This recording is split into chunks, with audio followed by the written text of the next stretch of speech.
আমাদের অঙ্গীকার। আমরা গরিব ধনী, ছোট বড়, শিশু থেকে বৃদ্ধ, ধর্ম বর্ণ নির্বিশেষে সকল মানুষের জন্য আমরা সমাজে ন্যায় বিচার নিশ্চিত করব ইনশাআল্লাহ। সেই ন্যায় বিচার হবে ইসলামের মহান মানদণ্ডে। এই জন্যই ভাই আমাদের প্রত্যেকটা পাল্লা। যারা ন্যায় বিচার চায় না তারা পাল্লাকে সহ্য করতে পারে নাই অতীতে। কারণ পাল্লা যদি বিজয়ী হয় সমাজে ন্যায় বিচার প্রতিষ্ঠিত হবে, তখন তাদের কোন ধরনের ভেলকিবাজি, ধান্দাবাজি এগুলা চলবে না।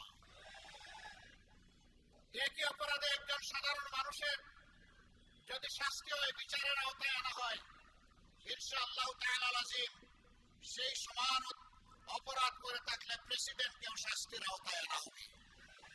এটা দেখা হবে না ও শি অর হি ইজ, তিনি কে, এটা দেখা হবে না। দেখা হবে তিনি অপরাধ করেছেন কিনা।